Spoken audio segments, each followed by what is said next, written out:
Pessoal, sejam muito bem-vindos a mais um episódio do podcast Mielina, onde nós vamos falar sobre psicologia, neurociência, saúde mental. E hoje o nosso episódio vai ser especialmente sobre o tema da ansiedade. Fiquem ligados.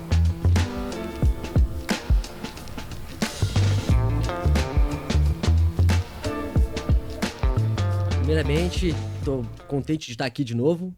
É sempre muito bom ter essas conversas e falar sobre ansiedade nesse momento é fundamental, visto que a ansiedade hoje em dia é muito comum.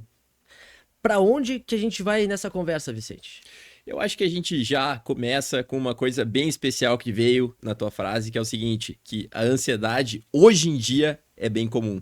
E nós podemos falar que uma das explicações por trás da alta prevalência da ansiedade na vida contemporânea é o fato da diferença da nossa vida atual com a vida do passado da espécie humana. A vida do passado, do ambiente ancestral do ser humano, foi a vida que programou o nosso corpo e o nosso cérebro a tentar identificar estímulos que sejam ameaçadores no ambiente.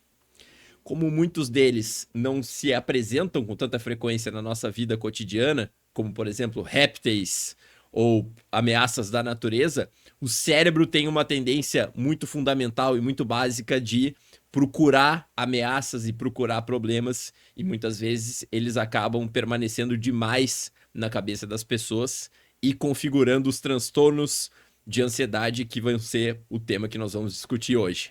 Ou seja, a ansiedade evolutivamente chegou até aqui. Sim. Ela foi necessária para a gente escapar do perigo ou fugir, lutar. Até o sistema parasimpático e simpático a gente pode adentrar aqui, já que também está envolvido com essa questão da ansiedade. A gente pode também falar sobre como é que funciona a ansiedade no cérebro, falando da amígdala, do córtex pré-frontal. Vamos se aprofundar um pouco mais sobre a ansiedade de diversas maneiras e vamos lá. Perfeito, perfeito. Vamos falar sobre tudo isso.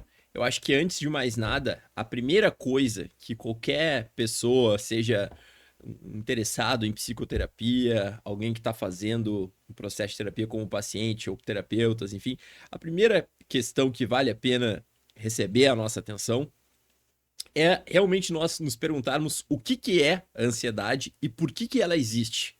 Por que existe esse sentimento de medo, de estresse, de preocupação que a gente tem, que muitas vezes se manifesta no nosso corpo, com frequência cardíaca aumentada, tremores, uma tontura, algum tipo de desconforto. Por que nós temos isso? E, como tu bem mencionaste, isso faz parte de um registro evolutivo da espécie que está aqui conosco porque serviu para nos manter vivos, como espécie e também como indivíduos.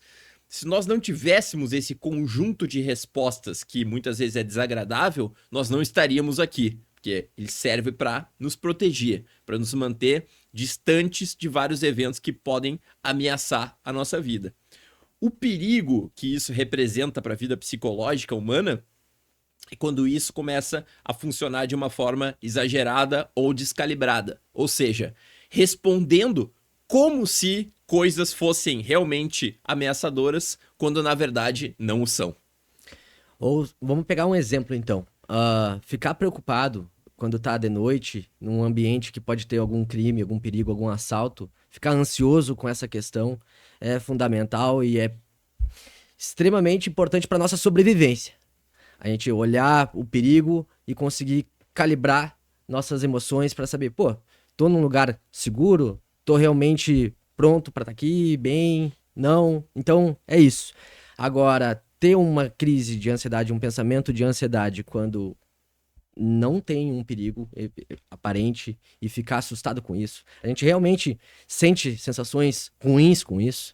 Então, podemos olhar a fobia, por um exemplo. Ter medo de um cachorro de grande porte, forte, um pitbull, por exemplo, ok, realmente ele apresenta um perigo. Agora, ficar com medo de um Yorkshire, e as pessoas têm medo, né? Quando tem medo, é medo forte de um Yorkshire. Então, dá pra ver uma diferença no como a emoção tá ali. Exato. E se ela realmente tem fatores que contribuem para ela estar ali daquele jeito. No sentido em que, em um dos casos, esse sentimento, com as emoções que vêm juntos de ansiedade, de medo, estão protegendo a pessoa contra um perigo concreto, importante, que seria um cachorro de grande porte agressivo, e às vezes pode se tornar uma fobia, porque a pessoa não consegue se aproximar de um cachorro que não oferece nenhum perigo de fato para a integridade dela. As sensações corpóreas são extremamente fortes. A pessoa realmente passa mal, independente se for um cachorro de grande porte ou de pequeno porte. A gente tem que entender que a ansiedade ela é acima da média nesse momento, que pode incapacitar, atrapalhar. Tem pessoas que têm até tiques, pessoas que têm atrofiam os músculos. A ansiedade ela chega no máximo possível, beirando a um pânico, chegando a um pânico, dependendo. Então, falar de ansiedade aqui, a gente fala de vários transtornos que também se correlacionam. E, bom, vamos um passo de cada vez. Exatamente. Então, também para deixar o nosso público a par das múltiplas instâncias em que a ansiedade pode se manifestar na vida humana de uma maneira problemática. Esse caso que nós falávamos, né, a pessoa que tem o medo de um animal de pequeno porte, tem o medo exagerado, poderia ser uma fobia específica, uma fobia que já dificulta ela de transitar em certos ambientes, de estar relaxado nesses ambientes. Outro tipo muito comum de fobia são fobias sociais. E eu acredito que isso mereceria um espaço muito grande na nossa conversa de hoje. Com Fobia, certeza. por exemplo, que um sujeito sente para apresentar um trabalho diante de um grupo, para falar em público, para se aproximar de alguém que ele tem um interesse romântico, para poder se sentir confortável em situações sociais. É comum que todos nós tenhamos um certo nível de desconforto mesmo quando estamos se aproximando de uma situação social. Acontece que em alguns indivíduos esse medo ele acaba se tornando realmente muito incapacitante, e ele tem também uma explicação evolutiva que nós podemos entrar mais adiante e pensar por que o ser humano tem uma sensibilidade muito grande com o medo da rejeição social e com o medo da avaliação dos outros. Então, quando nós falávamos que os transtornos de ansiedade, eles produzem e eles se baseiam amplamente em medos que não representam uma ameaça real, concreta, grande parte das vezes esses medos têm um caráter social. Como os outros vão me enxergar, como eu vou ser visto pelos outros. Ou seja, aqui estamos olhando para transtornos de ansiedade, então existem alguns aqui. Fobia, a gente pode pegar a ansiedade social, como tu mesmo está trazendo. Tem o TAG, né, transtorno de ansiedade generalizada. Tem o TOC. Então, se a gente for olhar, existem vários transtornos que a ansiedade pode ser um problema. A gente vai adentrar um pouco em cada. Vamos falar sim sobre ansiedade social, já que é muito comum. Todo mundo tem um medo de um julgamento. Agora, uma pessoa com ansiedade social, ela começa a ter um prejuízo significante com esse medo. Exato. Não consegue entrar num trabalho de uma forma confortável e começa a evitar. Vamos ter que falar de alívio. Exato. Não tem como não falar de alívio quando a gente fala de ansiedade. E como é que funciona esses vícios que acontecem e rituais que acontecem na ansiedade. Isso, claro. Se tu me permite já introduzir um assunto que eu acredito ser muito interessante para dar início a isso tudo, que é entrando mais especificamente no campo da ansiedade social.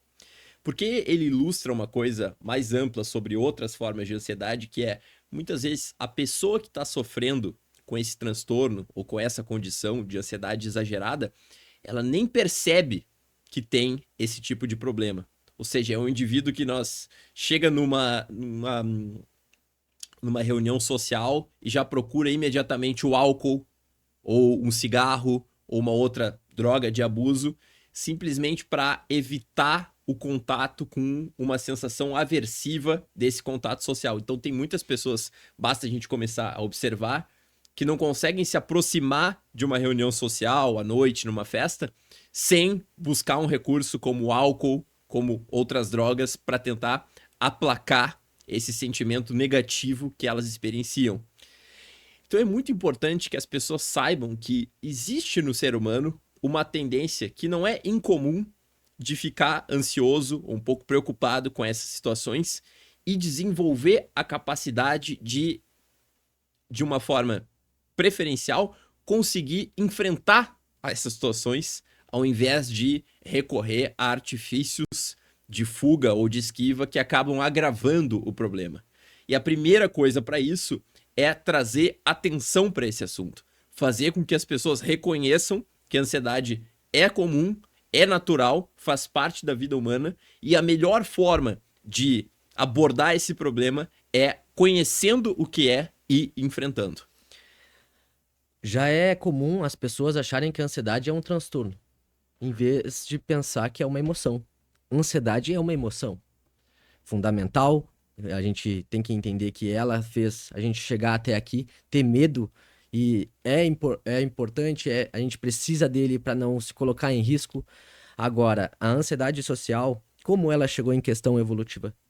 A gente pode abordar esse assunto aqui.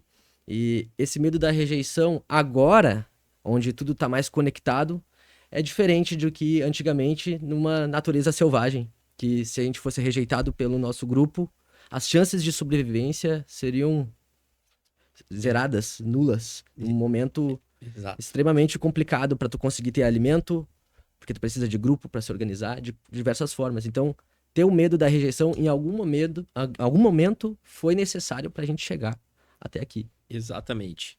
Qual que é a hipótese mais consolidada a respeito disso? De por que a ansiedade social ela é tão prevalente na vida psicológica humana? Se nós olharmos para a vida ancestral humana, o passado da espécie Homo sapiens, nós vivíamos anteriormente em grupos muito reduzidos, muito menores do que os grandes centros urbanos que nós vivemos hoje. Por exemplo, todas as pessoas que alguém tinha contato na vida, às vezes era um grupo de 60, 70 ou 80 indivíduos. E a sobrevivência dentro desse grupo, de si mesmo e da prole do indivíduo, é totalmente dependente da reputação e de como os outros estimam esse indivíduo. Se ele for rejeitado por esse grupo, a chance de ele conseguir reproduzir e ter as condições de sobrevivência são quase nulas. Então, portanto, há uma equivalência entre a rejeição e a morte. E a incapacidade de prosseguir vivo, de manter as condições de saúde, de sobrevivência e de reprodução. Então, nós carregamos esse registro primitivo e muito antigo da espécie humana, que é associar como os outros estão nos enxergando, nos tratando e nos considerando como algo tão importante quanto a nossa própria vida e saúde. E é por esse motivo que o ser humano sempre se manteve em grupo e desenvolveu sociedade e chegamos até aqui. Agora, e também é por esse motivo que as redes sociais não tão certo, porque dá a conectividade, o senso de pertencimento social, que o ser humano busca de diversas formas, em religião, em esporte, Bom, o grupo, né? Ser humano é estar em grupo. Algumas pessoas não sentem confortável em grupo, e então, peraí, tá certo isso, tá? Já que o ser humano é social, o ser humano é um ser gregário, ter a evitação é bom a longo prazo, em quesito social, eu digo. Então a gente vai questionar até quando a ansiedade pode ser um transtorno também, ou a ansiedade é natural e boa, porque ela pode ser boa, ela nos protege, ela faz a gente se preocupar com coisas que são relevantes para nossa vida. Bom, vamos lá. Ansiedade social, então. Quando a gente pega uma pessoa com ansiedade social, assim, dentro do ambiente clínico, são pessoas que têm muita timidez. Mas tem um foco atencional nelas mesmas. Elas acreditam que as outras pessoas estão vendo todos os defeitos ou vulnerabilidades que ela tem, que ela imagina de si mesma, porque nem precisa de fato ser uma verdade. Ela tem esse foco, essa atenção, enquanto ela está se posicionando em grupo, ela pensa, nossa, minha mão está tremendo aqui, eu estou suando, as pessoas estão vendo que eu estou suando, as pessoas estão vendo que eu estou gaguejando, e ela fica nesse processo de neuroticismo que atrapalha e incomoda, dá desconforto, agonia. E o fato dela ter essas sensações ruins faz com que ela evite a próxima vez um contato social. Só que contato social é a vida. A gente interagir em grupo, interagir numa comunidade é o nosso processo de vida e de experiência também. Então, ter essas evitações e essas sensações atrapalham várias camadas da vida da pessoa que tem problemas de ansiedade. E aí, aqui, mais precisamente, a ansiedade social. Quer trazer algum outro tópico interessante aqui da ansiedade social? Exatamente, muito bem colocado, porque realmente as pessoas acabam colocando, de fato, muita atenção em si próprias. E, além disso, elas assumem de uma forma geralmente equivocada que se os outros conseguissem descobrir quem elas realmente são, elas seriam expostas ou rejeitadas. Então, muitas vezes, as pessoas que têm muita ansiedade social, elas não conseguem agir de uma forma natural com os outros. Elas sempre assumem, no fundo, até de uma maneira quase inconsciente, que elas precisam passar uma imagem perfeita ou ideal para as outras pessoas e acabam ficando tensas. E por isso mesmo não conseguem ser bem integradas em ambientes sociais. Porque, na verdade, qual que é o segredo para nós termos boas relações sociais e, em última análise, para as outras pessoas também gostarem de nós? É que nós sejamos mais relaxados nas situações que nós estamos. Poder falar o que nos ocorre, poder falar sobre nossas preferências, usar uma linguagem de uma maneira mais própria nossa, usar nossas próprias palavras. Por um motivo muito simples. No ser humano e em outros animais, as emoções e os sentimentos, eles são contagiosos. Eles transmitem, eles se propagam entre as pessoas. Então, o sujeito que chega relaxado, que não tem vergonha de expor quem é, que fala de uma maneira despreocupada, ele vai percebendo que as outras pessoas vão gostando disso. Vão se sentindo bem e vão se interessando por ele. E muitas vezes quem tem ansiedade social não pensa em fazer isso. Pensa em cada vez mais manter uma imagem perfeita e tentar evitar esse sentimento de poder ser flagrado em algum tipo de inadequação ou de problema.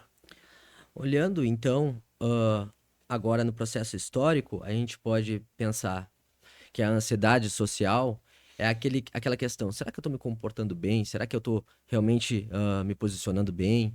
Será que eu estou sendo uma pessoa estranha? Porque esse medo da rejeição é muito forte. Uhum. E, ok, a gente ter essas posturas de analisar se está se posicionando bem no final, né? Então, agora quando começa a ser demais, quando Isso. começa a ser exagerado, quando tu chega num lugar, tu pensa que todas as pessoas estão te olhando, ou que tu tá andando de um jeito estranho, é por aí que começa, né? Ah, as pessoas estão vendo que eu tenho isso, que eu tenho Estão aquilo. me olhando demais. Estão me olhando demais. Chega até Isso.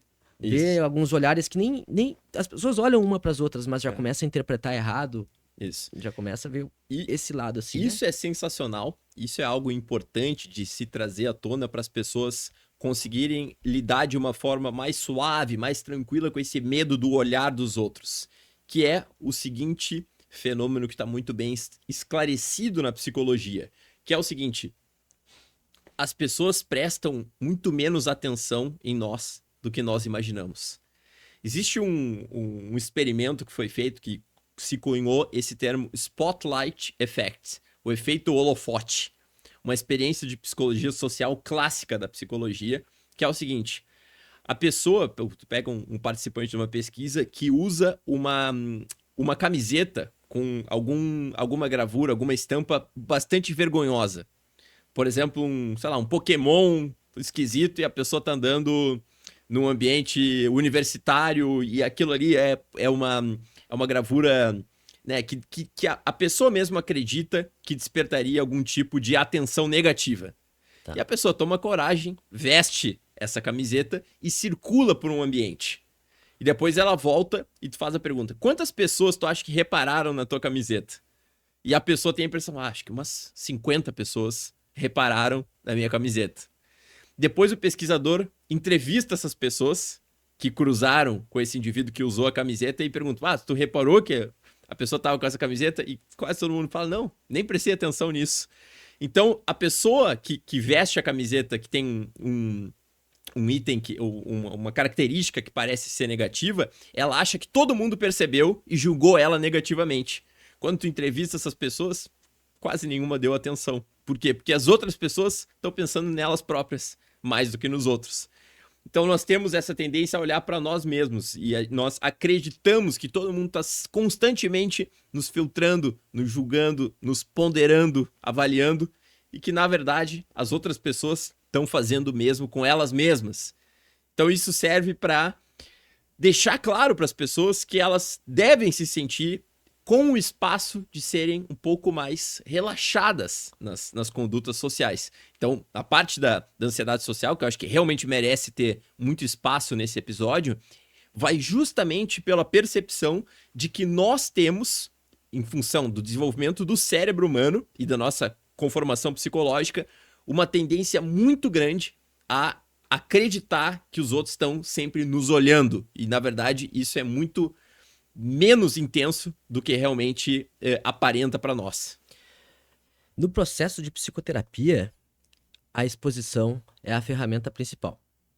Claro que a gente não vai dizer para a pessoa ir num show de metal, não. Imagina só a ansiedade que ia acontecer nesse ambiente. Então, mas não, a gente vai categorizar o medo, a exposição de um nível mais baixo a um nível mais intenso e como degraus de uma escada, a pessoa vai subindo junto com o terapeuta ali para enfrentar um pouco essa relação aí da ansiedade e a evitação. Porque a evitação alimenta a ansiedade. Vamos falar de alívio? Nesse momento eu acho que é fundamental, já que a gente vai falar de todos os transtornos aqui, a maior parte deles, pelo Exato. menos.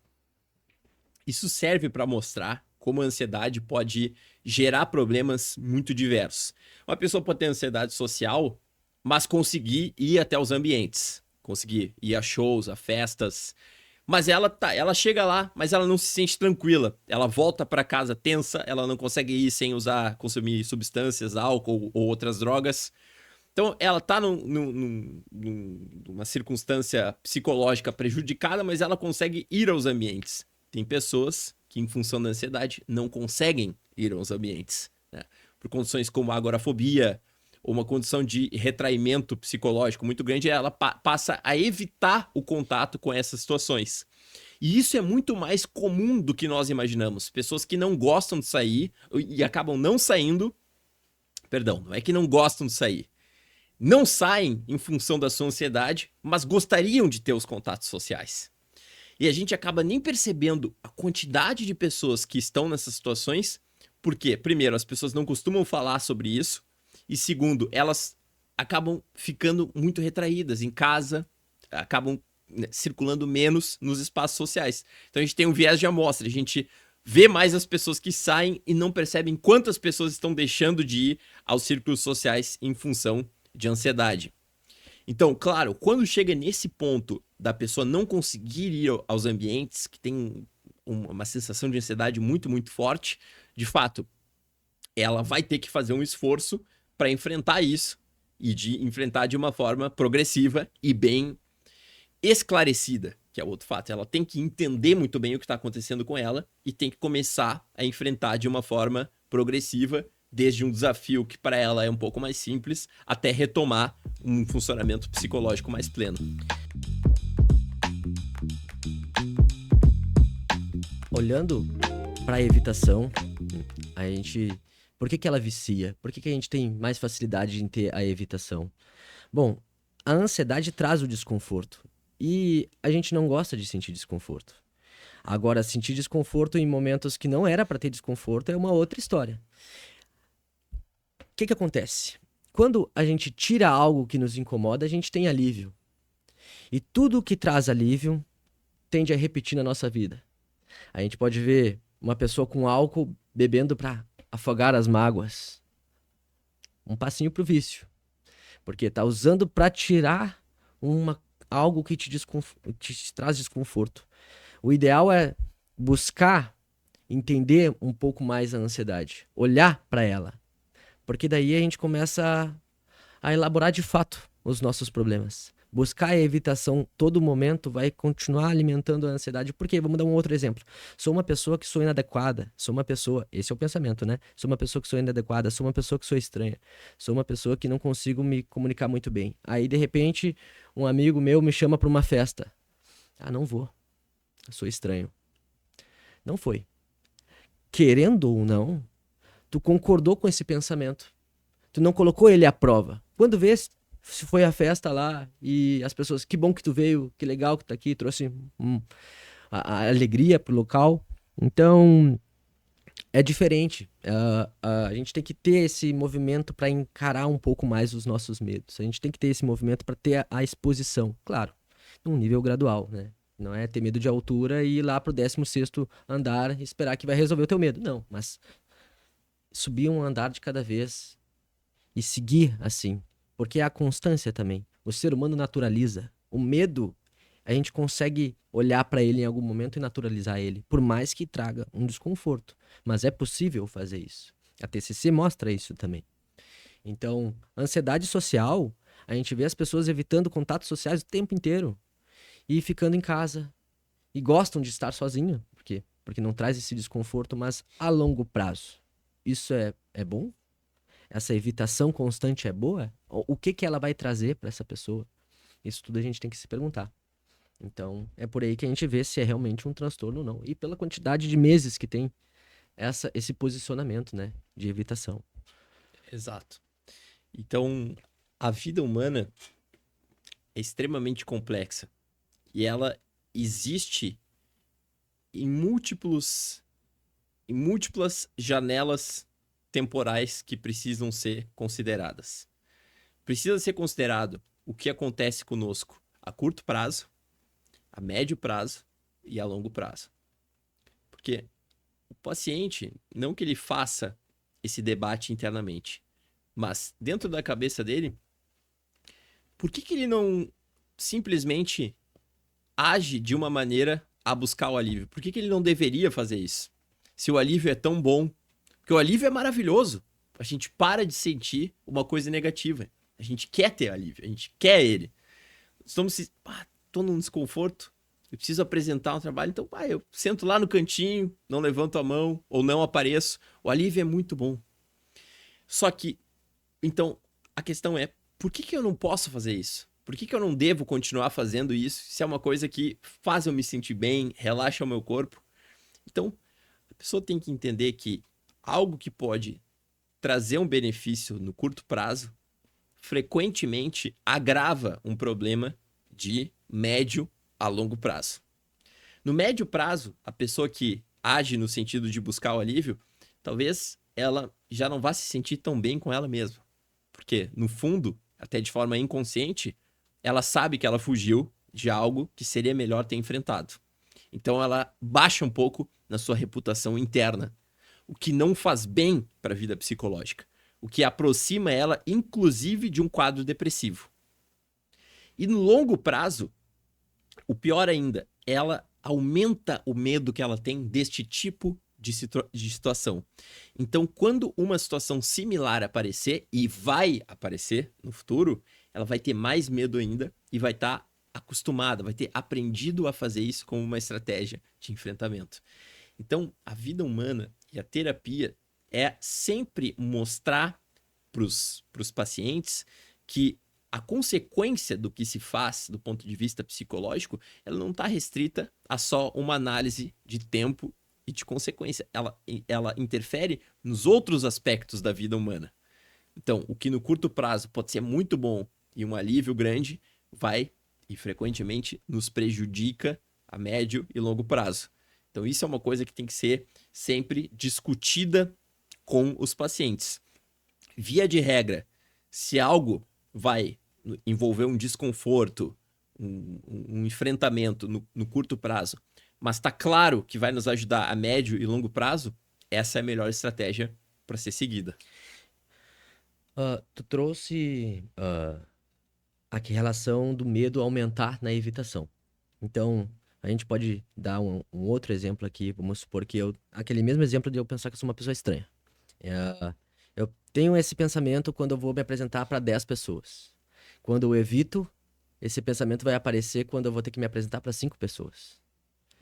Quando eu evito, esse pensamento vai vir quando eu tenho que me falar com 2 pessoas. E aí a gente vai reduzindo o nosso campo social. Seria um bom exemplo para demonstrar a ansiedade social e pessoas que vivem assim por meses, anos e não conseguem se comunicar bem. Porque, querendo ou não, ficam sempre alimentando esse ciclo de evitação e vício. Que a gente pratica, querendo ou não, todo dia uma evitação, consequentemente a gente vai... Se a gente praticar alguma coisa durante 1 ano, a gente vai ficar melhor nela, né? Então, se a gente praticar a evitação durante 1 ano, a gente vai ficar, querendo ou não, melhor na evitação. Exatamente.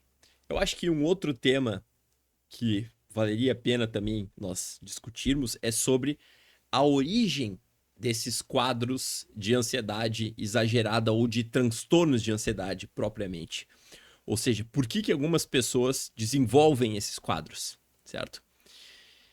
O temperamento certamente é um fator importantíssimo nessa discussão, ou seja, o fato de algumas pessoas já nascerem com uma tendência mais reativa do ponto de vista emocional, sobretudo no âmbito da ansiedade. Sensações de desconforto. Sensações de desconforto, de ter, assim, se sentir mais assustado, com sustos, com pensamentos, com ideias. Timidez, preocupações. Isso varia. O nível que as pessoas sentem isso varia naturalmente por temperamento também. Ou seja, por diferenças que nós temos de nascença. Ou seja, crianças que são mais tímidas, crianças que não são. Timidez, assustada, preocupada, vários aspectos da ansiedade, né? Certo? A outra coisa que joga um peso muito forte nisso, que é um fator de risco muito grande para desenvolver um transtorno de ansiedade, é a presença de um cuidador que é muito ansioso, certo? Uma pessoa que transmite ansiedade para outra. Porque é o seguinte... A maior parte dos medos humanos são aprendidos, certo? Eles não vêm conosco de nascença. Por exemplo, ninguém nasce com medo de armas de fogo. E é por essa razão que as armas de fogo são tão perigosas se forem mal guardadas em residências. Se uma criança achar uma arma de fogo carregada, a chance de ocorrer um acidente fatal é muito alta. Porque a criança não tem nenhum registro inato, não existe nenhum registro biológico que faça a criança ter medo da arma. Da mesma forma que ela tem do fogo, ou de um barulho, ou de uma cobra, por exemplo. Ela não vai ter medo. Pelo contrário, ela vai achar curioso, que é um objeto que ela nunca viu e nunca manuseou. Então, armas com crianças que não conhecem armas é uma combinação catastrófica. Um adulto, mesmo que não tenha jamais manuseado uma arma, só tenha visto em filmes, ele vai sentir um medo muito intenso se for, por exemplo, ameaçado com uma arma de fogo. Porque o cérebro consegue associar essa imagem desse objeto com uma ameaça letal muito importante. Então, por que eu estou colocando esse exemplo? Porque mostra que não existe um medo de nascença da arma. Foi um medo aprendido com o que a gente viu. Então, o que nós vemos é muito importante para determinar quais medos nós temos. Ainda que possa ter uma base biológica que torne alguns medos mais fáceis de serem desenvolvidos do que outros. Como, por exemplo, os medos do âmbito social, que nós discutimos até agora. Mas, de toda sorte, a grande parte dos medos ela é construída através da observação e através do que os outros nos falam sobre o mundo. Das reações que nós vemos dos outros. Se é uma criança e toda hora que ela entra no carro para viajar, ela vê o pai ou a mãe ou os dois muito assustados com a estrada, a chance dela ter medo de viajar de carro vai ser muito alta. Porque essa cópia, esse mimetismo de emoções é feito de uma forma inconsciente. De novo, as emoções se propagam. A criança usa o cérebro da mãe e o cérebro do pai para programar o próprio cérebro. Porque ela sabe que os adultos têm mais experiência no mundo do que ela. Esse seria o raciocínio biológico. Obviamente isso não é explícito, não é consciente. Mas o cérebro sabe que copiar as emoções dos outros é uma boa estratégia de sobrevivência. Porque os outros estão vivos. Se eles estão ali, é porque eles chegaram até ali, é óbvio. Então, se eu copiar como eles são, talvez eu tenha boas chances também. Então, os medos são muito mimetizados. um dos principais... os transtornos de ansiedade, eles não têm alta herdabilidade genética. Muitas pessoas se equivocam com isso. Por exemplo, autismo, esquizofrenia, transtornos alimentares são muito determinados pela genética. Transtornos de ansiedade, menos. Por quê? Porque eles são muito aprendidos com os nossos cuidadores, com os nossos pares. É o meio do caminho entre a genética e o social? São dois componentes importantes, no sentido em que algumas pessoas têm, de fato, mais vulnerabilidade a desenvolver certos tipos de ansiedade por genética, e isso se combina com o que é aprendido socialmente. Então tem os dois componentes, sim, correto? Então, uma pessoa pode ter um temperamento que é mais tranquilo, mas está num ambiente onde a ansiedade é recorrente, ela tem tendência a desenvolver ansiedade. Sim, tem. Ok. É E importante se isso. combinarem as duas coisas, é pior ainda. Normalmente é nesses casos que abrem-se os transtornos propriamente Uma ditos. pessoa com um temperamento já ansioso, Já mais ansiosa, mais sensível emocionalmente, com uma maior facilidade de ativação do sistema nervoso autônomo simpático. Então, combina-se isso com um ambiente que mostra muita ansiedade. Cuidado, tu vai cair, tu vai bater a cabeça. Cuidado, não vai sozinho. Cuidado, não faz isso. Cuidado, não faz isso. Vai repetindo, repetindo, repetindo, repetindo. A criança vai entendendo que o mundo é perigoso. Ou tem um modelo, não teve um modelo de desenvolvimento, um modelo que ela possa ter se espelhado para ter mais tranquilidade em ambientes sociais. Sempre conviveu com pessoas mais tímidas, mais limitadas do ponto de vista do relaxamento. Para ela vai ser difícil se desenvolver tranquilamente também, pela ausência de modelos que mostraram um jeito de enfrentar essas situações de uma maneira mais tranquila. Para vários transtornos mentais, mas sobretudo transtornos de ansiedade, outros também, mas no que a gente está falando hoje, de forma particularmente verdadeira, os modelos são muito relevantes. Eu diria que até mais do que a genética.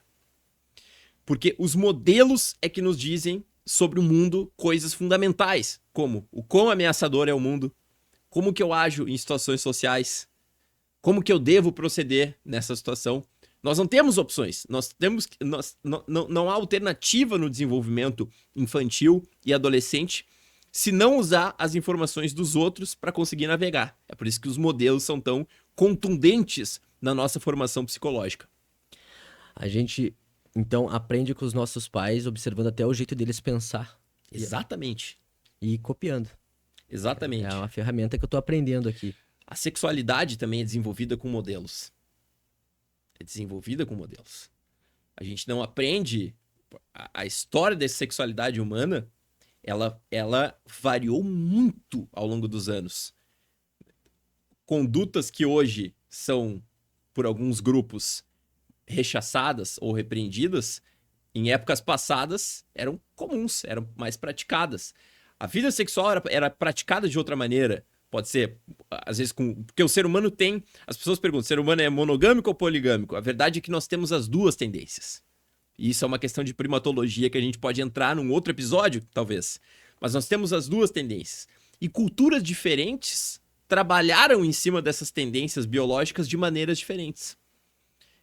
Então, a forma com que nós desejamos, temos prazer, nos relacionamos com as outras pessoas é muito mediada pela cultura e dentro da cultura, especialmente pelos nossos modelos. Nós vamos entendendo.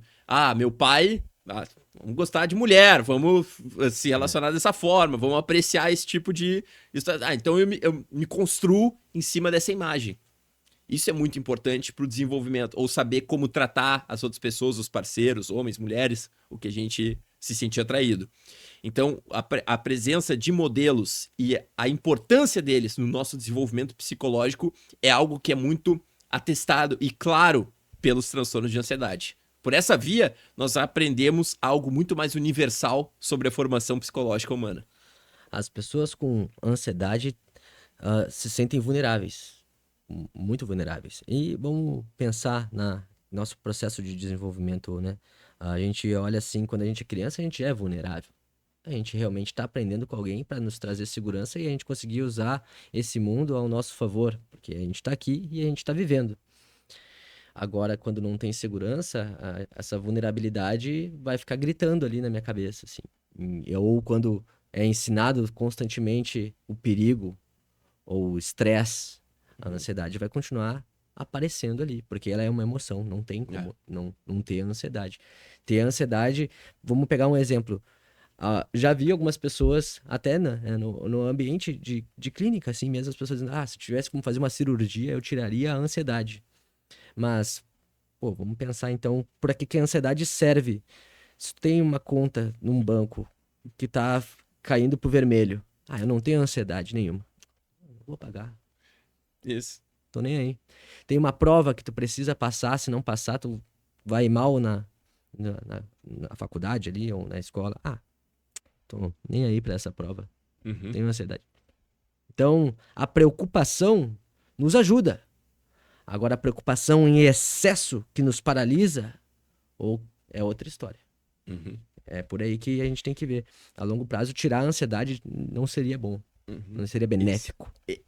Perfeitamente colocado. A ansiedade é protetiva, mesmo de maneira sutis. Como essa. Eu abro aqui o aplicativo do banco, eu vejo, tem uma dívida, eu preciso pagar, tem um boleto expirando, algum recebeu uma mensagem.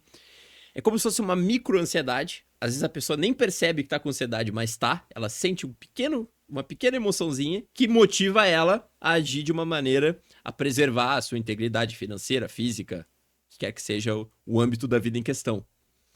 O outro lado, que eu acho que poderia e que deve ocupar uma parte muito grande da nossa conversa hoje, é o que as pessoas não percebem, que eu pego esse exemplo da cirurgia para remoção de ansiedade. Tem um lado que essa pessoa... É compreensível que ela queira remover a ansiedade da vida dela, porque é uma fonte de sensações muito desagradáveis e às vezes é o obstáculo para ela fazer o que ela gostaria de estar fazendo, que é conversar com as pessoas, expor quem ela é, conseguir navegar na vida social e profissional de maneira mais tranquila. Mas a ansiedade tem um lado muito positivo junto com ela também, que é um lado de trazer um certo realismo para as coisas que a gente vive. E também, às vezes, a chamada adrenalina de uma forma positiva. Aquele lado que pode nos trazer uma sensação de muito poder na vida, de muita vitalidade, que é conseguir enfrentar situações ansiogênicas e desdobrá-las de uma maneira proveitosa. Por exemplo, eu sempre tenho essa tendência a fazer metáforas com o surf, certo? Apesar de eu não ser um surfista nada habilidoso, mas tenho um conhecimento básico, mas é uma fonte de metáforas muito boas, né? A pessoa tá ali surfando e vê uma onda grande se formando. Obviamente é ansiogênico. E por que o surf é tão prazeroso? Porque ele também envolve um pouco de ansiedade. Existe um risco associado àquilo. Então as coisas que envolvem riscos, elas têm um potencial muito grande para nos trazer um prazer muito profundo. Muito profundo. Inclusive em relações, por exemplo, em relações românticas. O sujeito que tá interessado por uma mulher e vai atrás dela e conforme vai progredindo, vai se aproximando, vai se interessando, conversando, percebeu, vai dar alguma coisa, vai rolar alguma coisa. Então, vai se sentindo, de repente, a frequência cardíaca aumenta, uma certa ansiedade, um tremor, algo assim. Isso é a vida. Isso é a prova de que aquilo que tu tá fazendo é real. E depois que isso passar, é um alívio muito bom e uma sensação realmente de alegria. Né? E que vem, então, a ansiedade em muitos aspectos, ou mesmo, eu vou defender uma tese de mestrado, eu vou apresentar um projeto, eu vou fazer um esporte aqui que é radical, que envolve um risco, que envolve uma habilidade muito grande. Eu vou conversar com alguém que eu tenho muita vontade. Tudo isso tem ansiedade. E a ansiedade não é um detalhe. A ansiedade é o que torna essas coisas tão importantes quanto elas são. E as pessoas, elas não entendem muito bem a ansiedade. As pessoas, elas entendem só como um desconforto. E é isso não enxergam a oportunidade que existe nela. E tem como tu observar coisas boas nela. Eu tô ansioso pra me apresentar. Então vou me arrumar bem, vou tentar fazer uma boa presença lá. Isso vem também com uma ansiedade ali. né, do medo do julgamento, etc. Mas é pra gente se proteger também, de certo modo. A gente não pode pegar e usar a ansiedade só na evitação. Não, a gente tem que usar a ansiedade também pra nos motivar. Ela traz essa relação com o desconforto pra a gente se movimentar mesmo. Agora, quando essa relação com o desconforto é demais, que te incapacita em alguns momentos, peraí, vamos pensar muito bem isso aí, tá saudável ou não tá. A gente já também pode entrar agora em outro transtorno. Isso. Bom, sabe também, esses tempos, nas semanas anteriores, eu tive a oportunidade de conversar com um lutador, o Minotauro, certo? E ele tem uma fala muito interessante que eu já vi dele sobre ansiedade, que pergunta pra ele, bom, mas o Minotauro lutou contra o Bob Sapp, um lutador de 170 quilos, lutou contra vários lutadores muito casca-grossa da antiga, na época que as regras eram muito menores do que são hoje no UFC, no mundo do MMA. E aí perguntam pra ele, numa conversa, mas tu não sentia ansiedade? Não sentia medo de entrar no ringue lá, com 70 mil pessoas olhando contra um cara de 150 quilos? E a resposta desses caras é, sim, eu tinha. E se não tivesse, eu seria nocauteado no primeiro round. Então, mesmo as pessoas, essas grandes figuras, grandes atletas, pessoas que claramente são muito corajosas e muito fortes e muito competentes, elas também têm ansiedade. Então não existe essa fantasia de querer tirar a ansiedade. Não existe isso. É a mesma coisa, eu vou tirar minha cabeça fora, eu vou viver só com isso aqui pra não ter dor de cabeça mais. Vou viver sem cabeça. Não existe isso. Não existe isso. A partir de hoje eu quero viver sem minha cabeça. Não tem. Então a pessoa tem que faz parte. Só que a presença dela não caracteriza ninguém como uma pessoa incapaz, como uma pessoa menor. Faz parte. Mesmo as pessoas que estão no mais alto nível sentem isso.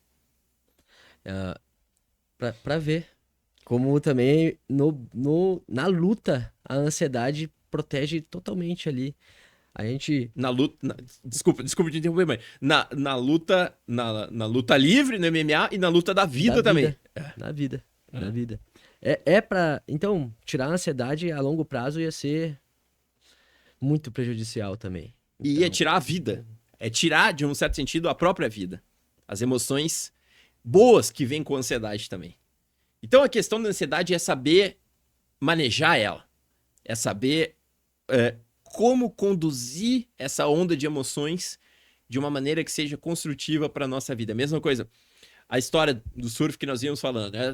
Tu vê a onda se formando e lá daqui a pouco tu dropa, né? Tu vai para cima e tem um momento que tu cai nela e tu consegue curtir. A mesma coisa em situações sociais. Que tu chega numa situação social, tu tem vontade de conversar com alguém, com uma mulher, com um grupo de pessoas, vai sentir ansiedade. Então tem um momento em que pode tentar ultrapassar isso e depois curtir a descida dessa sensação e ter a sensação de ter enfrentado isso de uma maneira direta. Então, as pessoas, é que nem nós falamos, tem ansiedade social, experimenta um dia fazer um enfrentamento, quando for possível, um enfrentamento mais radical. Vai para uma festa, sai à noite, não consuma álcool. Vai sem álcool. Vai, só toma uma água, experimenta sair à noite, comece a conversar com as pessoas, bata de frente com a ansiedade e veja o que acontece. Enfrente e veja o que acontece. Faça o teste. E assim, probabilisticamente, toda aquela relação com o medo e o desastre que vem do pensamento da pessoa com ansiedade não vai se concretizar. Porque a pessoa com ansiedade catastrofiza a mente, vê o final mais trágico possível. Eu vou falar muito mal, as pessoas vão começar a me julgar, a rir de mim. Vou tropeçar, bater de cabeça aqui, isso, um fiasco. Aí a pessoa vai para esse lado negativo, essa visão negativa, e tem que contestar. E para contestar... Testa. É testando. Então é aquela relação de enfrentar. E isso... Na clínica, no ambiente da psicoterapia, realmente tem que deixar bem claro para a pessoa. A pessoa tá indo lá, tem um transtorno de ansiedade, tem que deixar claro, ok. Vamos mostrar todo esse funcionamento que está acontecendo e vamos ter que se expor. Então, É aí que vem o enfrentamento. E é aí que a pessoa consegue aprender a lidar com a ansiedade. Porque bebendo, álcool no caso, não tá lidando com a tua ansiedade. Tá evitando ela. Usando uma outra droga que seja, qualquer outra droga, tu não tá lidando, tá evitando. Depois, quando tu tem ansiedade, como tu evitou o tempo inteiro, como é que tu vai lidar com ela? Vou beber de novo, né? Ou vou usar essa estratégia que eu tenho aqui. Mas, querendo ou não, isso, evitar a ansiedade, a gente não lida com ela, e depois quando ela aparece, é sempre desconfortável. A gente tem que inverter um pouco isso. Aprender a sair da zona de conforto. Aprender a olhar para o problema e observar ele, entender ele. Vai trazer uma emoção intensa? Vai. Mas tem como tu aprender a lidar com ela. Não, a gente não controla todas as emoções do nosso corpo. A gente não controla tudo. Mas a gente consegue entender. E entender é o primeiro passo para a gente começar a ter coragem. Porque a gente tem medo do desconhecido. Mas quando a gente conhece um pouco, a gente consegue se movimentar de uma forma mais corajosa. Então, evitar sempre é só aumentar a ansiedade, porque sempre vai ser o desconhecido. A gente tem que olhar para o outro lado. Com calma também, né? A gente tem que entender que as relações com as emoções ali, elas são intensas, mas tem como a gente entender elas. O ser humano tem a ansiedade desde o início dos tempos. Então, por que que agora a ansiedade vai ser sempre um problema? Não, tem como se movimentar para usar ela. Transtorno de ansiedade generalizada, para onde a gente vai? Transtorno de toque, né? Ou toque, né? Transtorno obsessivo compulsivo. Para onde é que a gente pode ir nesse caminho da ansiedade aqui?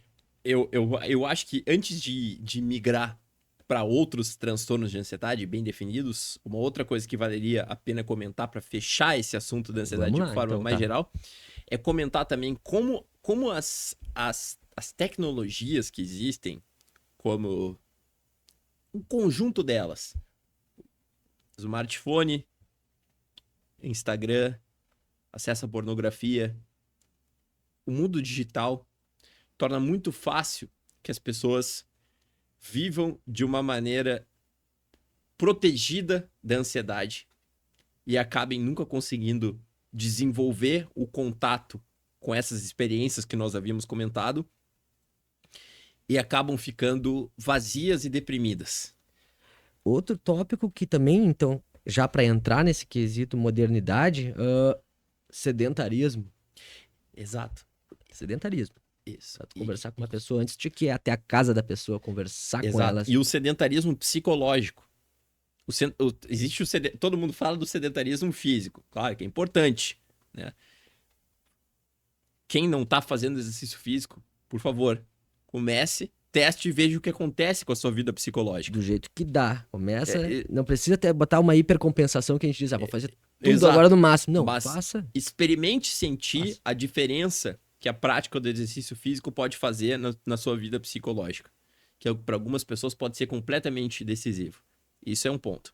O segundo ponto é o que eu chamo de sedentarismo psicológico, que é a pessoa que fica restrita dentro de uma certa forma de agir e proceder, protegida de certos medos ou de certas situações que ela não quer enfrentar e acaba sempre presa numa espécie de círculo onde ela se mantém restrita.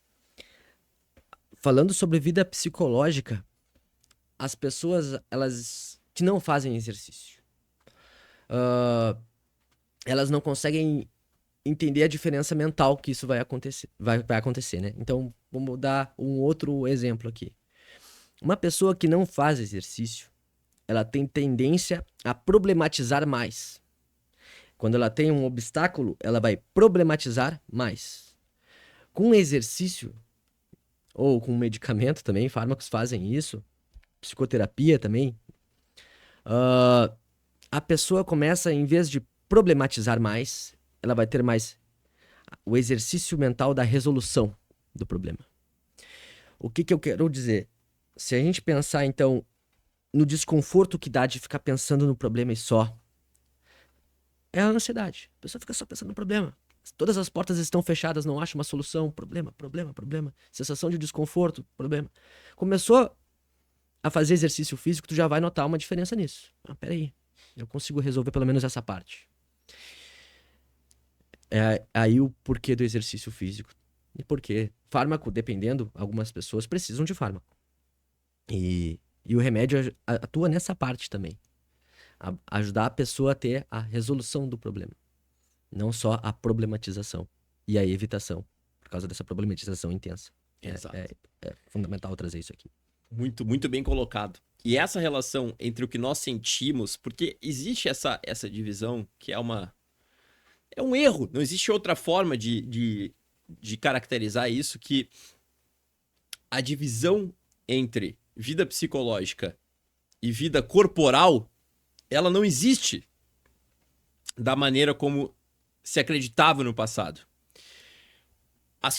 As emoções que nós sentimos são sentidas no corpo.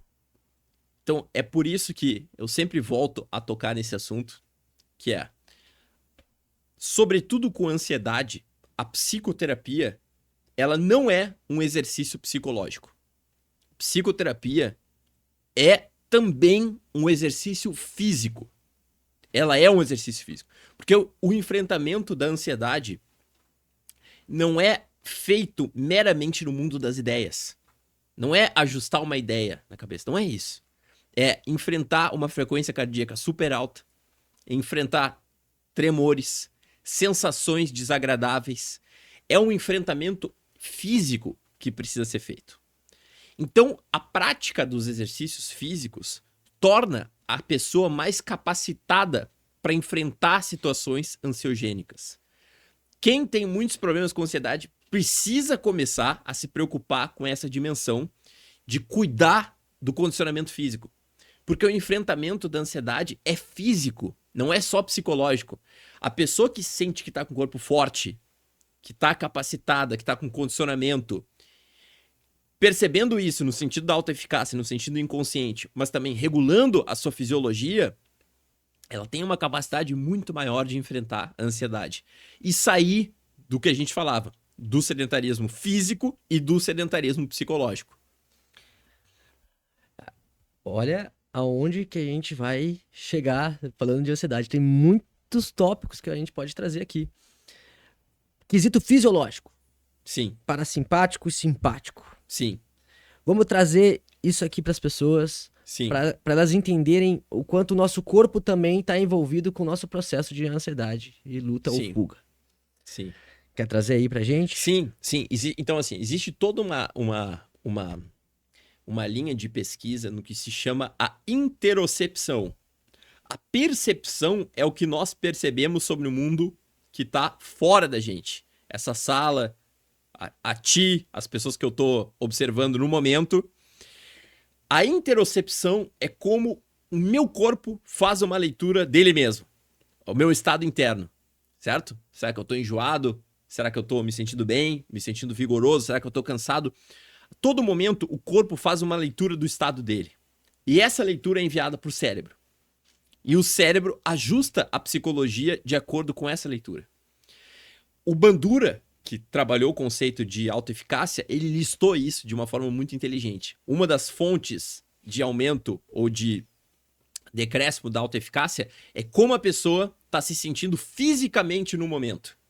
Então, se a pessoa está se sentindo vigorosa, está bem fisicamente, ela vai ter menos ansiedade. E vice-versa. Uma noite de sono mal dormida, uma ressaca, ausência de alimento, glicose baixa, vários elementos, e algumas pessoas podem disparar a ansiedade lá para cima.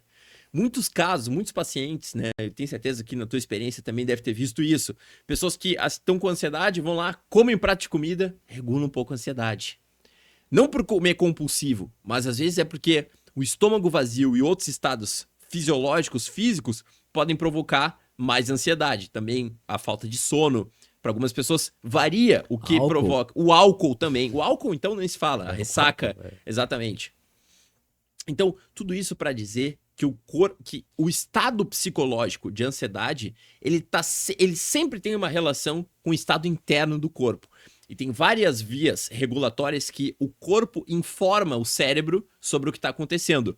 Inclusive por vias neurais, através, por exemplo, do nervo vago, que é o 10º nervo craniano, que faz uma conexão, que monitora os estados das vísceras do corpo humano e informa diretamente o cérebro por uma via neurológica de como que estão a situação no corpo. E isso faz com que o cérebro se regule para estar mais retraído ou mais confiante.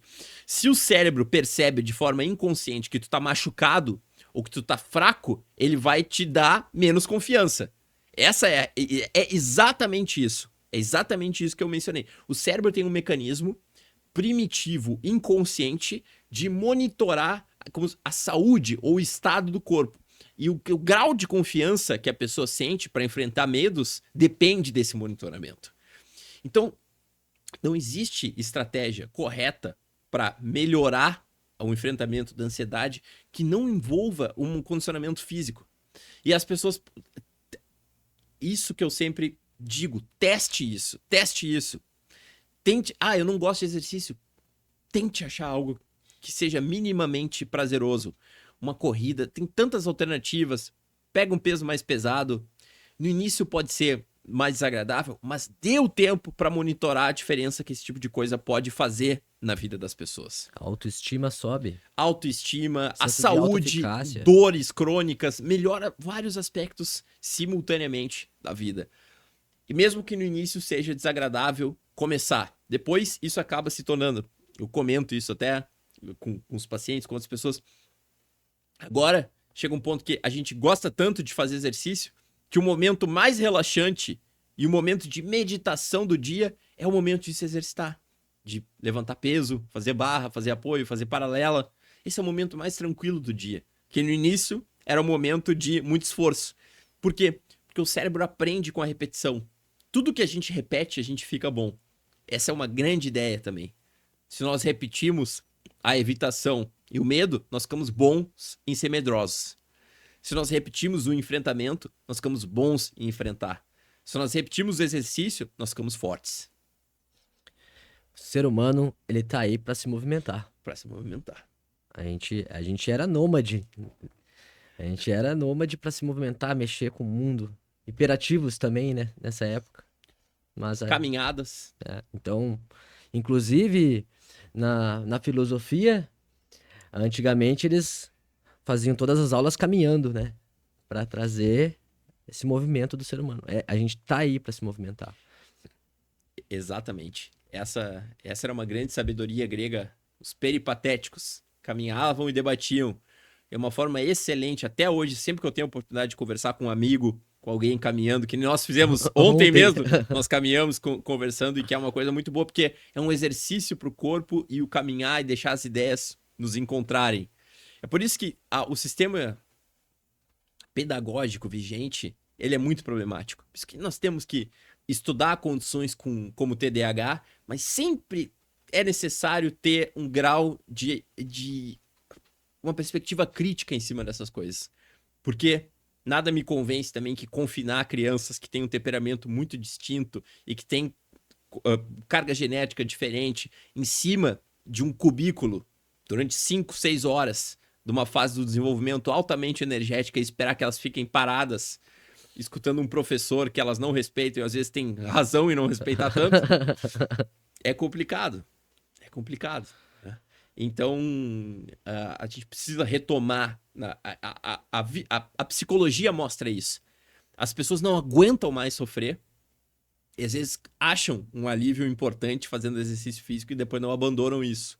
Isso mostra como isso, na verdade, está faltando desde o início da vida. Mais atividade física para o ser humano. Agora entrando na ansiedade generalizada. Quando a gente fala de ansiedade generalizada, as pessoas ficam pensando, tem um problema de ansiedade, até onde é uma ansiedade generalizada?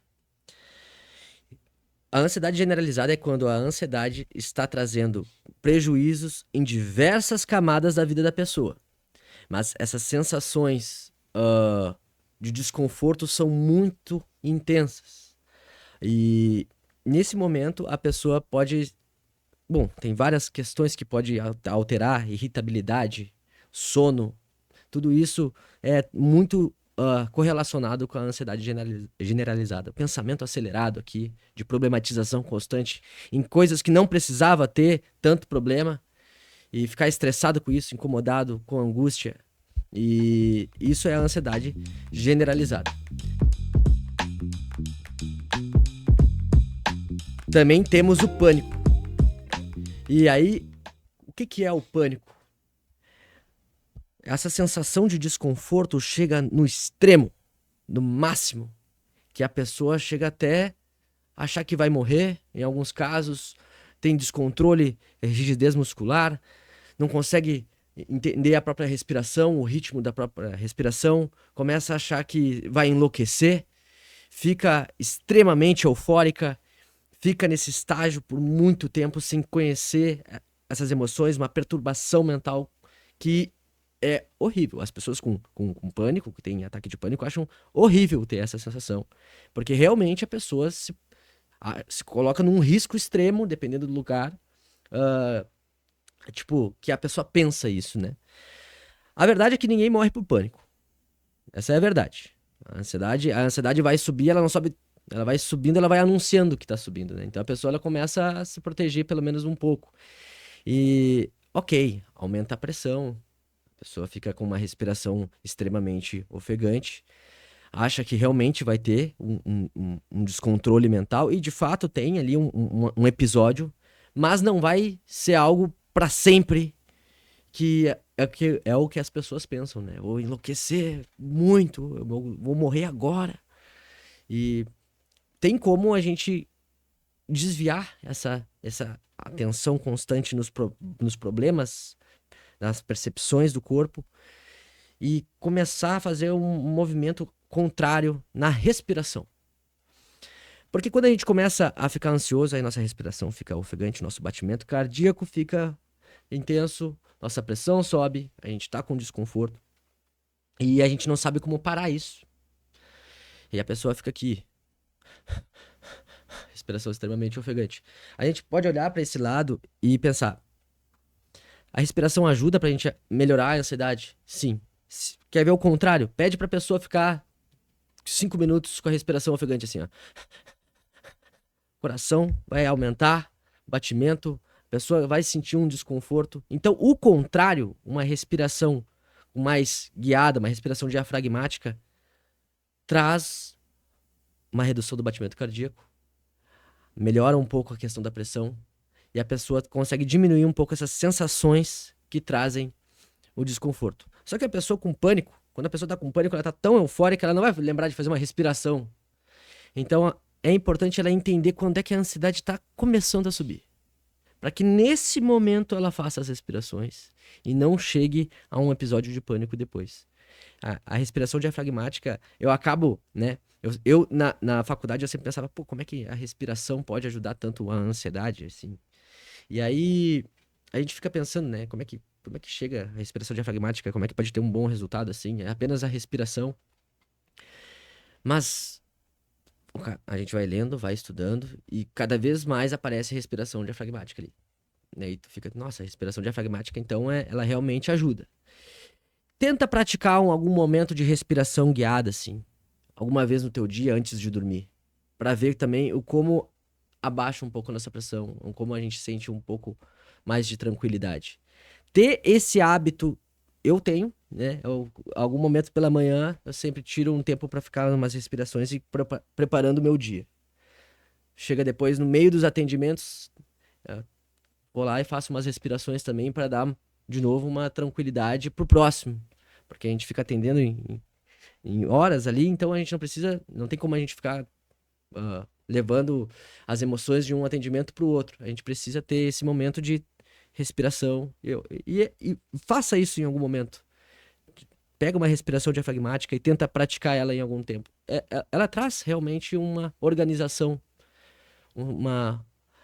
alivia a velocidade dos pensamentos, assim. Para as pessoas que são ansiosas, então, que ficam catastrofizando, pensando um pensamento corrente, né? Que vem o gatilho e já pensa no final, o pior. Tenta, nesses momentos, começar a respirar com mais atenção. Na respiração e no aqui e agora. Ajuda. Claro que é um exercício, né? Tem que entender como é que funciona essa respiração de um jeito confortável pra ti e praticar. Não quando tá ansioso e só. Não, tô ansioso, agora eu vou respirar. Não, peraí. Tenta entender essas respirações, como elas funcionam para ti e entender, principalmente, quais são os gatilhos da ansiedade, para que nesses momentos, em vez de ir para uma evitação que possa ser prejudicial, conseguir lidar um pouco mais com a ansiedade e entender um pouco mais as sensações corpóreas que ela traz.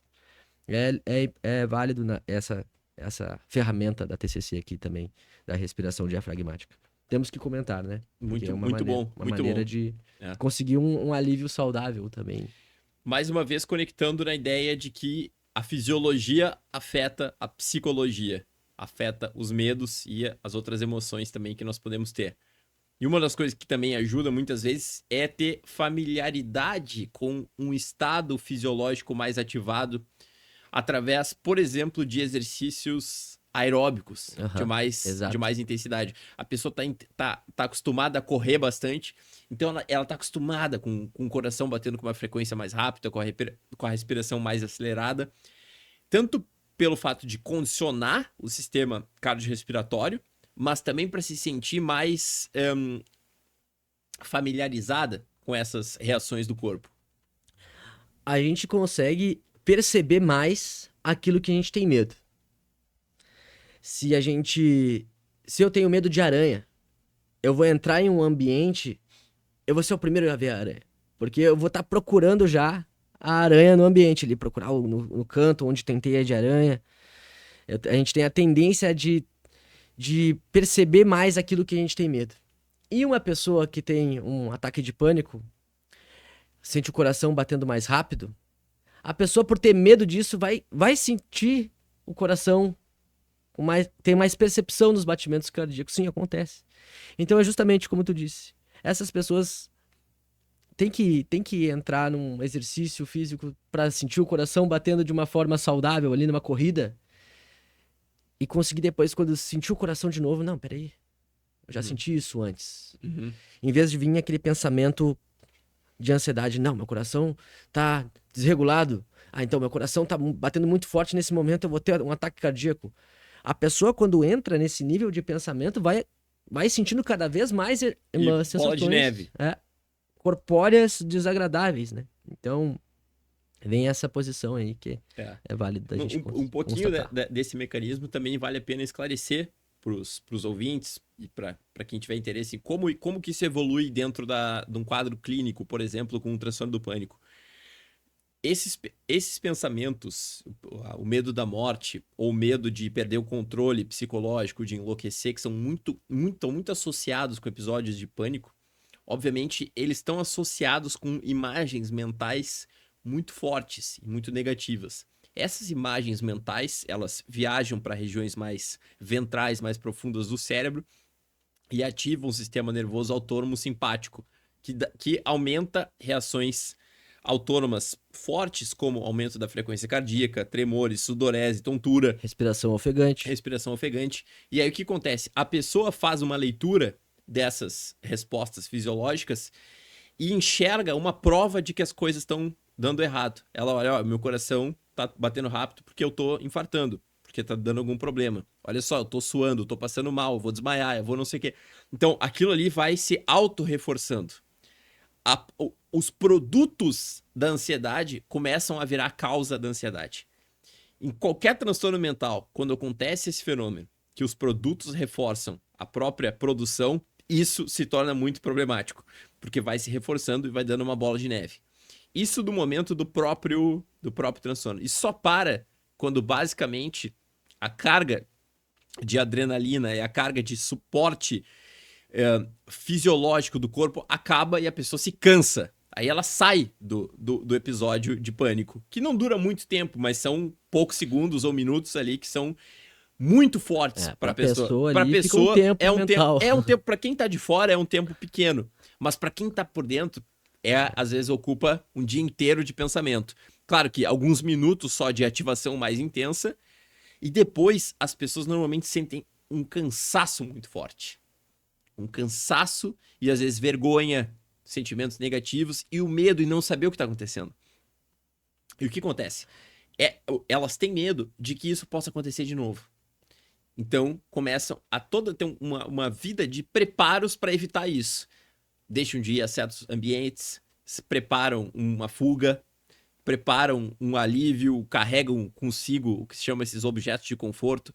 Pode ser uma água para tomar, um comprimido, algo para aliviar, e começam a se preparar demais para a possibilidade da ansiedade. E isso aumenta a chance de ter mais um episódio no futuro. Porque aí começam as evitações de novo, né? De novo, a ansiedade e evitação ali para transtorno mental é constantemente, eles andam lado a lado ali. Por isso que não seria equivocado chamar os transtornos de ansiedade de transtornos de evitação. Porque, na verdade, o problema central não é a ansiedade, é a evitação. Porque a ansiedade todo mundo tem.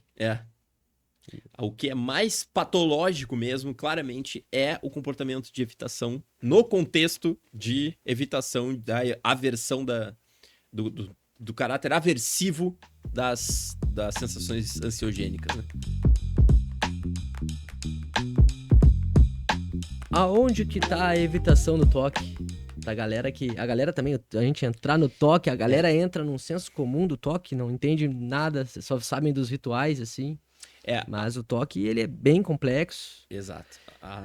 Uma pessoa, na terapia, na psicoterapia, uma pessoa que vem com toque é totalmente diferente da outra pessoa que vem com toque. Cada pessoa tem seus rituais, suas questões. A evitação do toque está justamente na letra C, né?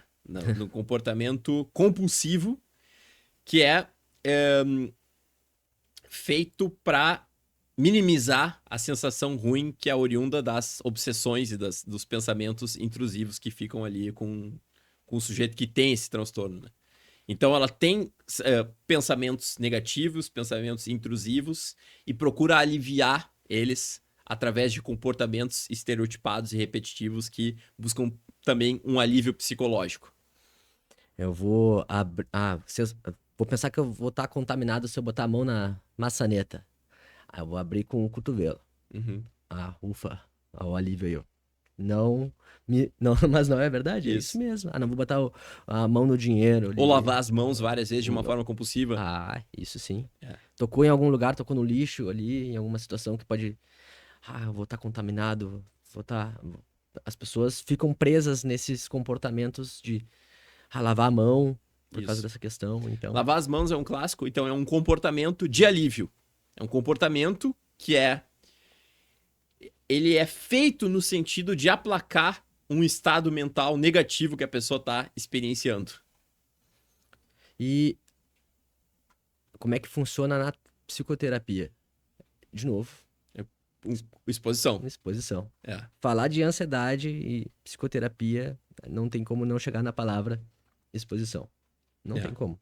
Se tá fazendo algum atendimento e tu não tá, a pessoa tem problemas de ansiedade e ela não tá se expondo em nenhum momento. Bom, peraí. Até onde tá indo a tua psicoterapia aqui? A gente tem que se perguntar, né? A pessoa tem que se expor. Falar de ansiedade e exposição é fundamental. E explicar pra pessoa isso, né? Psicoeducação aí, explicar todo o sistema. E por que é importante caminhar para outra direção.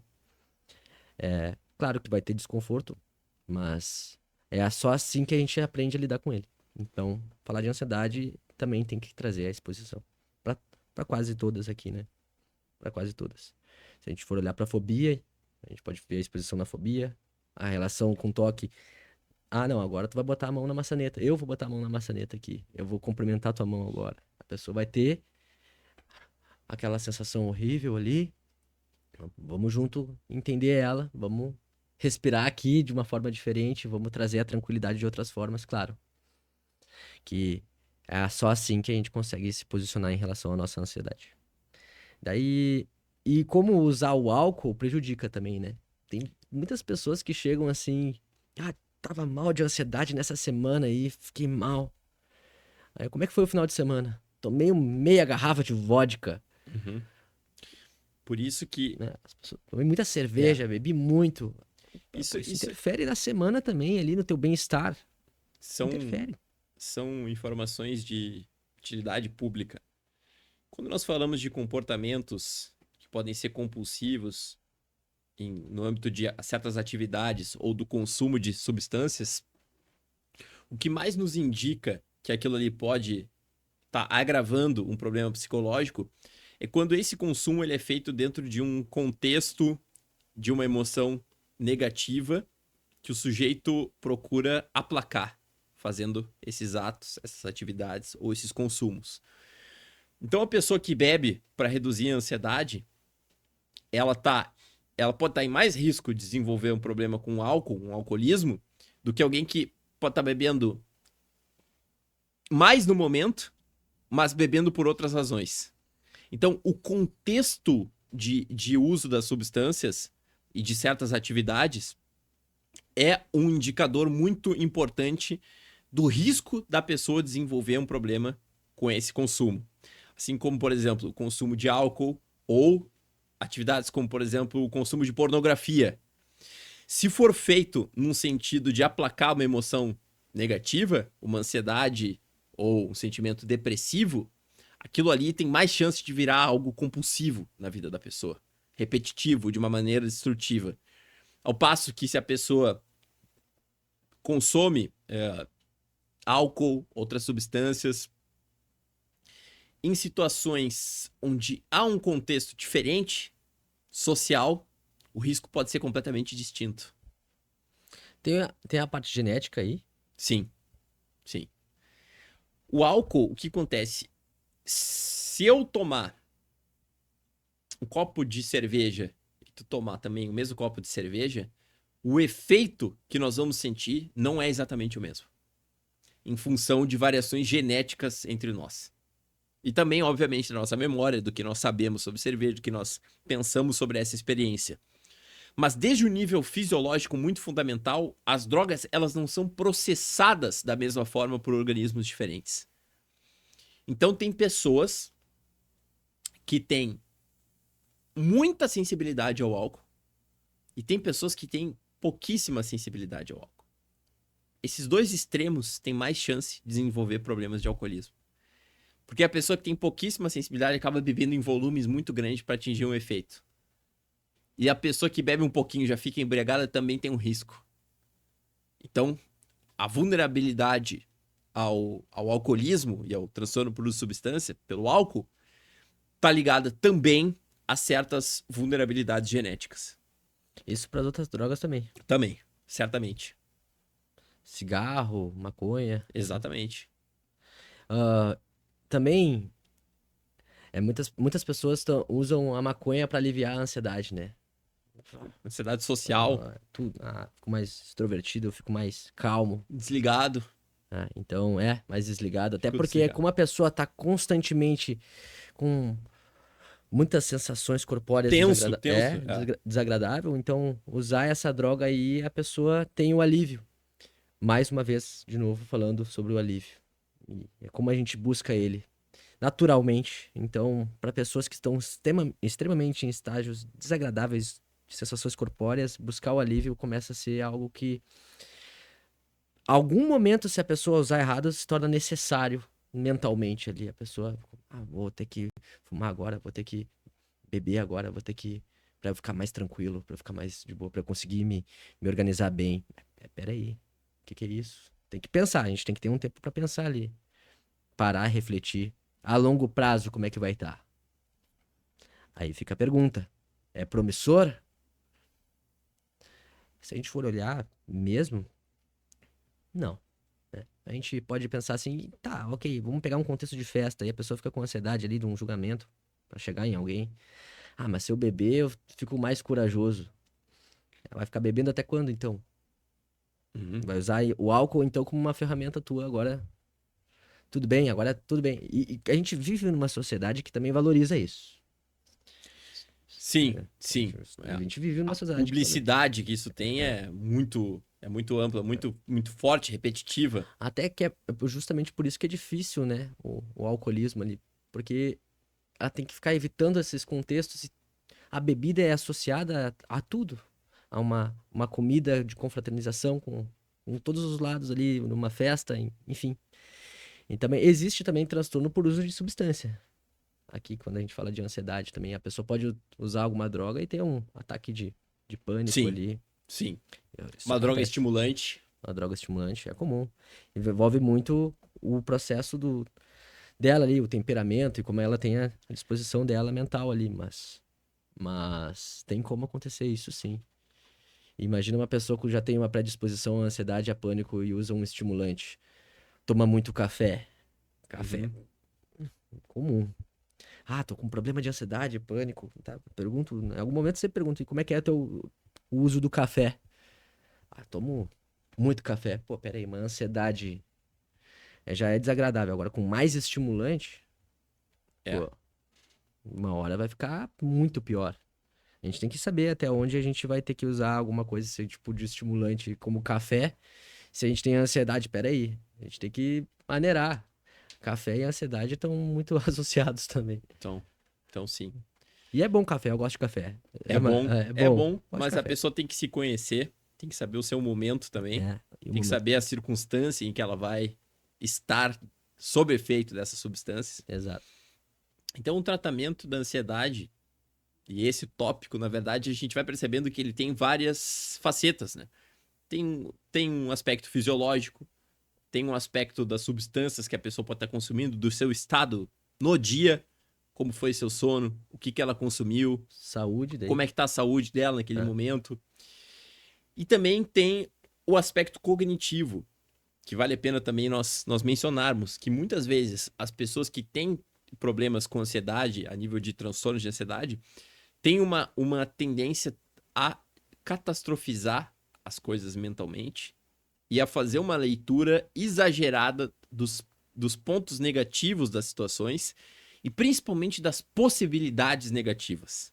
Então são pessoas que olham direto para o pior cenário.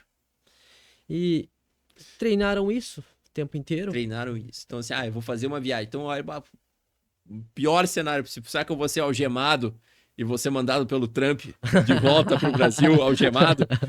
Será que se eu ficar doente eu vou parar na UTI? Então a pessoa vai assim, de 1.000 possibilidades, ela vai nas 10, nas 5 piores e fica só ali com a atenção dela. Então a catastrofização e como as emoções, elas puxam o pensamento para um lado. Pessoas que procuram doenças também. Ah, eu tô com uma mancha na pele. Tô com a mãe, fodeu, já Já, tô já, escrevendo testamento. já É, olha o pior cenário. Já vai. piores, é. E aí vai procurar no Google ainda. É, Pronto. aí tipo, câncer, já tô me despedindo da família aqui. O Google ali. É, Pior, é, sempre piora tudo. A pessoa que tá com um problema vai pro Google, é. olha o pior cenário sempre, né? Então, Porque é mesmo, tu tinha mencionado uma coisa muito correta, que é, se não me engano, algo sobre. É muito difícil a gente não prestar atenção no medo. O medo gruda a nossa percepção. Nós percebemos as coisas que dão mais emoção com muito mais saliência no nosso campo perceptivo. Então, se nós entrarmos aqui numa sala e vermos algo que nos dá medo, porque a gente tem uma fobia específica, a nossa atenção vai direto para aquilo. Da mesma forma, já foi feito um estudo com tabagistas, com eye tracker, né, que tu consegue uhum. ver para onde a pessoa está direcionando seu olhar, que uma pessoa que é um tabagista, um dependente de tabaco, entra numa sala e já escaneia imediatamente onde estão todos os maços de cigarro aparente. E uma pessoa que não consome, às vezes, nem percebe que existia, que tinha aqui por cima um maço de cigarro. Ela não olha para esse objeto. Então nós olhamos para o que as emoções estão apontando também. Se nós temos uma tendência a ter muita emoção de medo, emoções muito reativas nesse sentido, a nossa atenção vai ter uma tendência a pender para esse lado também, fazendo com que nós percamos a capacidade de olhar todo o espectro de possibilidades em aberto. Nós olhamos particularmente as piores. Tu havia comentado no podcast passado sobre como as nossas emoções se vinculam ao medo, né? Mas tu também havia comentado sobre como nós temos características mentais e o que define um transtorno é o exagero de uma característica mental. Perfeito. Aí a gente pode olhar a ansiedade e os outros transtornos no geral. A gente pode ficar triste, assim como a gente pode ficar deprimido, é diferente, né? Eu posso ficar ansioso, assim como eu posso ter um ataque de pânico. Eu posso ser tímido, mas eu posso ter uma ansiedade social. É sempre um exagero em alguma parte. E falando agora sobre o toque e esses pensamentos, assim, a gente acaba tendo pensamentos, por exemplo, se eu tô andando em alta velocidade na rua, numa estrada, e eu mentalizo um acidente na minha cabeça.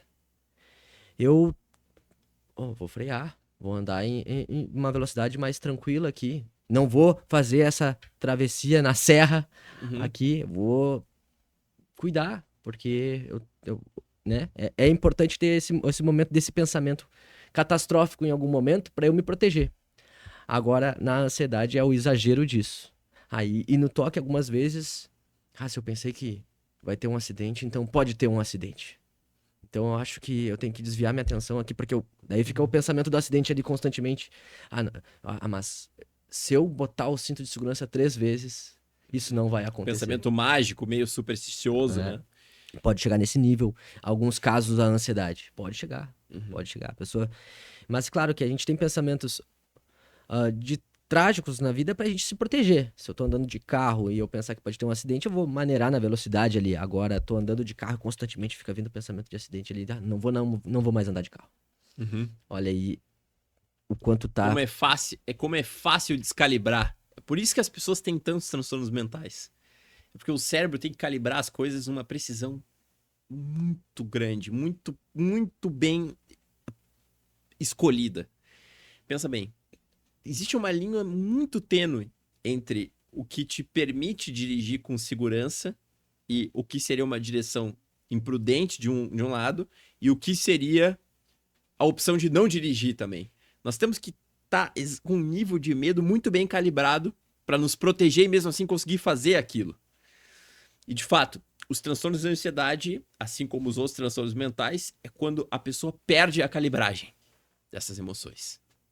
E acaba fazendo com que coisas que racionalmente não representam um risco tão grande passem a representar na representação interna da pessoa.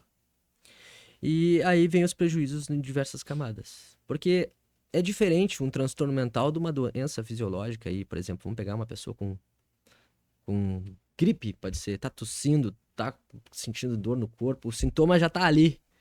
Já dá pra ver que é algo ali objetivo, né? Agora um transtorno mental, o sintoma é nos pensamentos e nos comportamentos, nos gestos e nos prejuízos que isso causa. Então é por isso que as pessoas às vezes vivem a vida inteira com um transtorno mental, naturalizaram um sintoma que prejudica ela o tempo inteiro, mas continuam repetindo ele porque não consegue definir aquilo como um sintoma, como um problema. Eu sempre fui assim. Então, a gente tem que começar a questionar também e explicar, é o nosso trabalho aqui, explicar quando é que tá sendo um sintoma, quando é que a ansiedade é um sintoma. Pô, tá te prejudicando muito, tá se sentindo muito mal, tu não tá conseguindo mais estudar, não tá conseguindo mais trabalhar, tá evitando os lugares, pô, aí já começa a se categorizar. Também com o tempo que isso tá acontecendo, né? Porque se a gente passar por uma situação ruim ou perigosa, a gente vai ter ansiedade ali, uma alteração no nosso humor. Agora, quanto tempo isso vai ficar, né? Então, isso a gente tem que analisar. Até quando a ansiedade pode ser saudável ou até quando a ansiedade não é. Que é uma grande dúvida das pessoas que estão fora dos estudos da psicologia. Porque, sinto lhe dizer, se você pensa que não vai ter ansiedade na vida, evitar ela é um problema. A questão é olhar para ela. O que te causa ansiedade? Relacionamentos causam ansiedade, trabalho causa ansiedade, estudar causa ansiedade, a vida é uma relação sexual também pode causar ansiedade. Então, a gente tem que olhar para ela de outro modo, não como um perigo e um problema constantemente. Não, é uma emoção. Um aspecto da vida humana que vai estar aí presente. Não existe cirurgia de remoção da ansiedade. Existe entender que ela tem um lado bom e um lado ruim. Exige também entender como reduzir o lado ruim se ele está muito exagerado na nossa vida. e tentar aproveitar o que ela pode nos entregar de positivo, que é uma vida mais emocionante, mais alinhada com o que nós queremos que aconteça. Existe a hipercompensação também, existe a resignação e existe a evitação, né? Estratégias de enfrentamento para a ansiedade ali. Ah, mas também a gente. Antes de entrar nesse tópico, eu quero falar um pouco mais do parasimpático e do simpático. São maneiras de como o nosso corpo consegue se posicionar frente a algum problema. É para se movimentar na questão de perigo, luta e fuga. O outro é para a gente ter uma tranquilidade e digestão, né? Quando a gente liga um, a gente desliga o outro. E não é à toa que quando a gente fica estressado, quando a gente está comendo, a gente perde a fome, porque desliga um lado, liga o outro. Então, um é para deixar a gente com alerta, o outro é para deixar a gente mais sossegado. Isso é o desenvolvimento humano. A gente chegou aqui com isso, então é útil. A gente tem que saber que às vezes as sensações ruins do corpo a gente tem que entender elas ao invés de ficar buscando alívios constantes de um lado e pro outro ali. Às vezes é sobre sentir mesmo. E quando tu se depara pra sentir, diminui, né? Porque fica aquela questão, não posso sentir ansiedade. Não posso sentir ansiedade. E aí é exatamente. Se eu disser pra pessoa aí, não pensa num elefante rosa. A primeira coisa que vai vir na cabeça é o elefante rosa. Então tudo aquilo que a gente fica alimentando que não pode pensar, fica mais tempo ali na nossa cabeça, porque a gente tá constantemente frisando, não posso pensar nisso, não posso. Tá pensando. Então, não posso ficar ansioso, não posso ficar ansioso. Já vai estar prestando atenção em todos os indícios da ansiedade. Não posso ficar ansioso, não posso. Mas tô suando aqui. Mas eu não posso ficar ansioso, mas a minha respiração tá ofegante. Mas não posso ficar. Não, às vezes é tipo, não, peraí. Deixa eu sentir isso. Deixa eu entender isso. Dá o tempo pra sentir as emoções. Olhar pra ela. Num lugar seguro, num momento seguro, entender ela e. Vamos lá, né? A vida é cheia de problema. Ninguém fica, que nem eu digo assim, ninguém fica vendo um filme de uma pessoa só deitada na rede tomando água de coco e 1 hora e meia de uma pessoa deitada na rede tomando água de coco. Ninguém vê isso. A gente vê filme de gente passando problema. Porque a vida é um problema. A gente tem que encarar os nossos problemas. A gente tem que olhar pra eles e por mais que às vezes doa ou traga um desconforto, que traz, claro, porque a vida é essa. A gente não pode ficar botando jaulas mentais ali.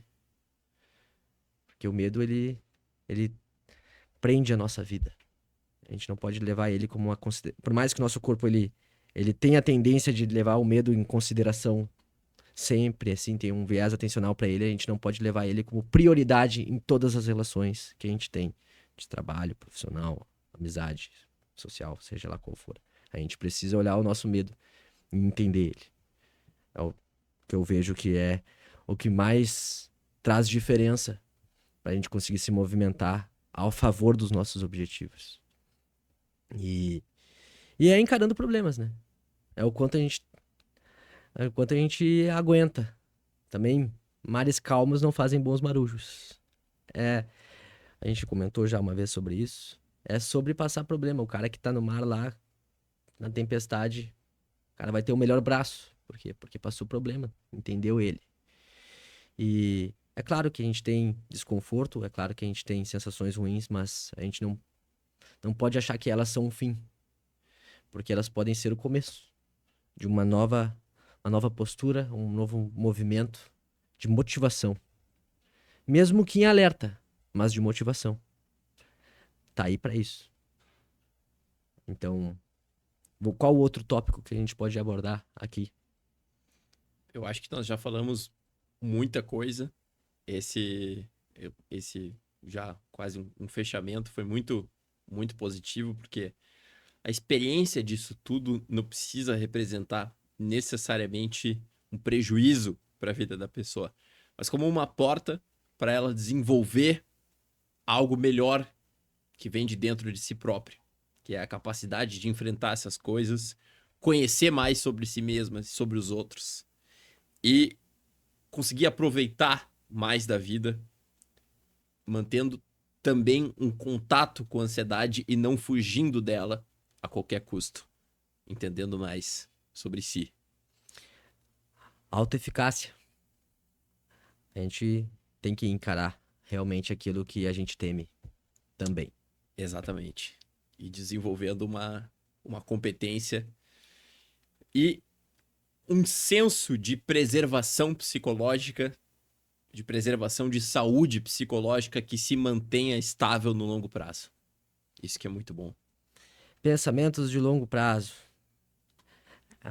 Existem pessoas que vivem em curto prazo. A gente vive sistemas que fortalecem recompensas de curto prazo. Mas não devemos esquecer do longo prazo. Exatamente. Não devemos. A longo prazo isso vai me ajudar? Botar esses objetivos como um foco também. Uhum. Porque aí a gente consegue se planejar melhor. Exato. E é se expondo também. Exatamente. Estamos aqui para viver. É. Bom, Vamos acho finalizar? que finalizamos. Com certeza, acho que tá bom. Já foi um tempo bastante expressivo de conversa.